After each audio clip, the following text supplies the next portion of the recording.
Hey, what's up? It's Mr. Dean, and this is a very different type of video compared to what I normally do on the channel, but it's one that I've always kind of wanted to talk about. These are the 5 games that mean the most to me personally. Of course, this doesn't have to do with like how objectively good I think that these games are or anything. It's mainly just like which games have had the largest impact on me and my life. So of course, this is going to be a much more personal type of video compared to what I normally do on the channel, so I just thought that I would go ahead and bring that up. And also, this was directly inspired by Humble Mud's video, which is a very similar premise, so definitely check his out as well because I thought his video was really good. But with that being said, let's go and get right into the list. Starting off is The Legend of Zelda Breath of the Wild, and I think that this is definitely a very cliche pick, but I had to bring it up. I think that prior to this game coming out, I was definitely a very Mario and Minecraft type of gamer. I wouldn't say that I was like a casual necessarily, but it was like I didn't even really think about trying many other games. I just played a lot of Mario Kart, a lot of like Mario platforming games, Minecraft, and then like a few other select games on top of that. But like whenever it came to other Nintendo franchises or even just other games,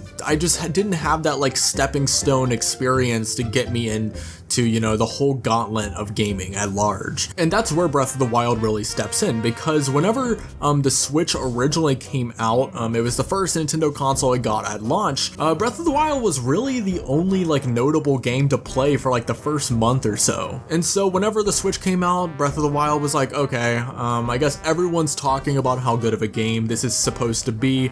I guess I'll try it out. I wasn't even really intending on like playing through the game or anything. It was honestly, like at the time, I just didn't even really know much about Zelda. I didn't really give it much thought, but Breath of the Wild finally kind of acted as that stepping stone for me, almost like that like gateway game into the world of not only Zelda but just Nintendo as a whole. There's just like a lot of games that I never probably would have gotten around to like being interested in if it wasn't for having that like accessible, you know, just like entryway into, you know, what so many other games showcase. Up next is a game I don't believe I've ever talked about on the channel at all, and one day I definitely want to make a video talking more in depth about the game itself and why I think it's so good, but for today we'll just kind of talk about why it matters to me.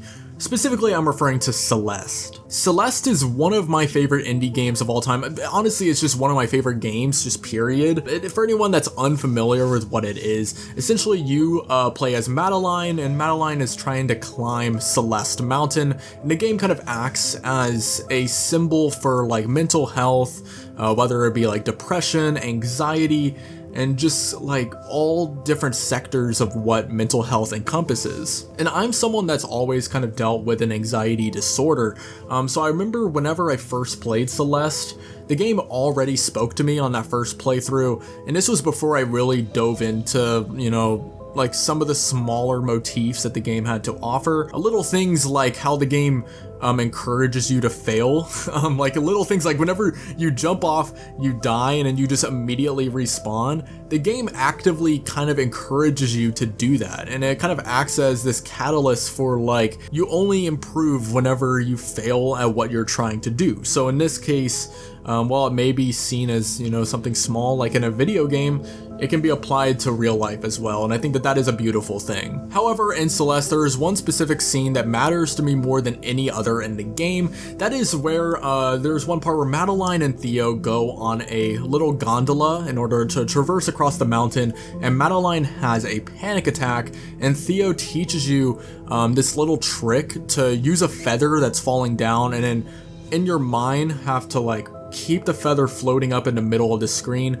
Essentially, is playing with the whole concept of whenever you're dealing with anxiety, kind of preoccupying your mind with something else is a really good way to kind of deal with that. And I remember at the beginning of my junior year of college, whenever I first moved into my dorm, I had a panic attack. I don't remember exactly like what prompted it, but it was one of the worst ones I had in my life, and I remember sitting down on my couch trying to calm myself down. And I'm sure people that have had panic attacks probably know this, but it's very hard to recall specific strategies because your mind is just like thinking, just like it's kind of out of your control, or at least that's the feeling that's prompted whenever you have one. But I remember for some reason I remembered playing Celeste and that specific like scene from the game. And that was one of the big things that helped me in that moment. I remember was kind of visualizing a feather falling down like what happens in the game. So that's just one small example of how Celeste like actually kind of helped me in real life with a very like critical situation that was happening. Then of course just the story at large is beautifully told. It's one of those games I think if you have not played, it's 100% worth the try. Not only because the game is incredibly fun to play and it's an incredibly well-designed level of difficulty, but just the story alone is worth experiencing for yourself. So up next on the list is Super Mario Sunshine. This is a really interesting pick because Super Mario Sunshine is like objectively probably one of my least favorite Mario games. And that isn't to say I think the game is bad, I just think it's incredibly flawed, but despite that, it's one of my favorite Mario games to play, and I constantly find myself wanting to replay it despite how frustrating I can find the game sometimes. And part of that is because whenever a specific pandemic happened at the beginning of 2020 that, you know, caused everyone to be stuck inside of their homes, I was really looking for something to like take my mind off of, you know, like the boredom that the whole like situation, you know, prompted. And Super Mario Sunshine was one of the Mario games that I had never really played, so I was like, you know what? There's no better time to finally, you know, tackle my backlog and play Super Mario Sunshine. And I remember whenever I was playing it, for some reason, I decided to listen to a Let's Play of someone playing the game at the same time. And I had never watched Game Grumps before, but I had always heard about them. So I searched up Super Mario Sunshine Let's Play. The Game Grumps Let's Play of Mario Sunshine was the first search result. And I was like, all right, you know what?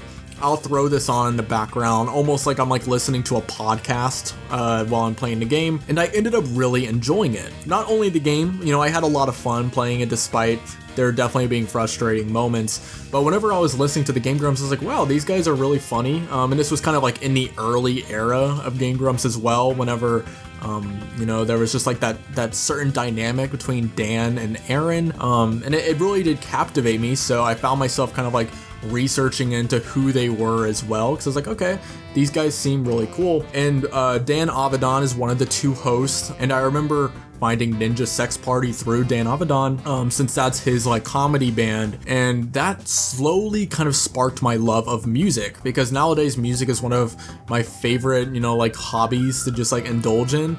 And before, you know, this discovery of Ninja Sex Party, which kind of led into a whole rabbit hole of like following different music artists, I never really cared about music that much. I didn't like dislike it, but it just wasn't, you know, one of my favorite things like it is now. So while all of that kind of has nothing to do with Sunshine at its core, it never would have happened if I didn't play Sunshine. So every time I go back to the game, it just immediately floods me back with memories of like not only watching Game Grumps for the first time, but like kind of, you know, getting my toes in the water of like enjoying music for the first time. So yeah, it's a weird case, but you know, that's where Sunshine lies in my life. At number 4, I'll go and talk about Minecraft. This is another game I haven't really spoken about on the channel, not really for any particular reason, I just haven't gotten around to it. And I also feel like a lot of the things that I have to say about the game, people have already said a million times. But Minecraft was one of those games that I played to death as a kid.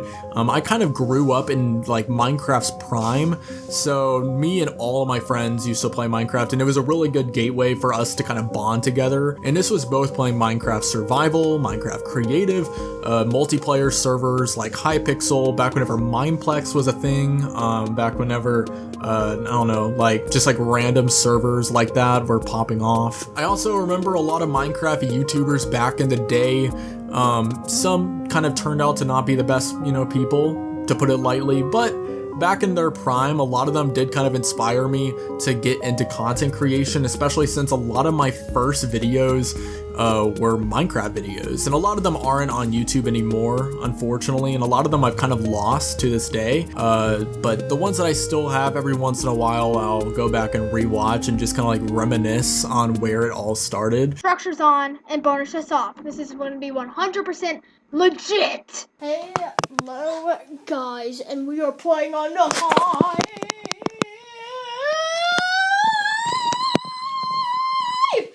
Sorry sorry for that.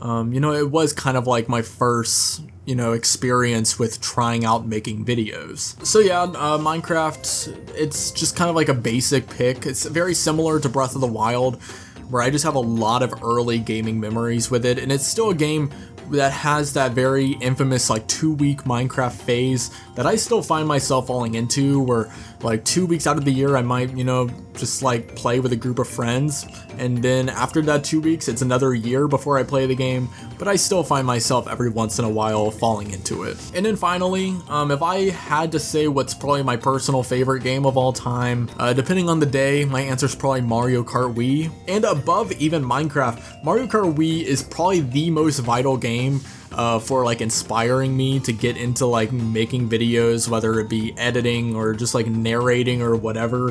Early YouTubers like TWD98, Sort of Seals, Mr. Bean 35,000 VR, just like all the people that were in those early days of Mario Kart Wii just like really kind of like opened the door for, you know, like this hobby as a whole, not just gaming, but you know, talking about my opinions on games and just making videos in general. And I remember there's like little things like back whenever I had a babysitter, I would like try to teach her shortcuts in Mario Kart Wii. For those that don't know, Mario Kart Wii is like one of the most broken games in the series and has all these really cool like ultra shortcuts that you're able to learn.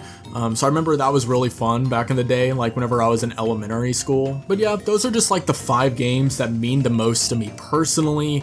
Like I said at the beginning, very different type of video compared to what I normally do on the channel, but I thought it would be fun to talk about, and hopefully this kind of like helps, you know, some people who enjoy my videos learn more about me as a person through this, because I know with a lot of my videos I don't really go into like, you know, me. It's more so just me talking about the games. So if you want to see more videos kind of like this, feel free to let me know, because I'm always down to talk more about that. Hope you have a great rest of your day, and as always, peace out.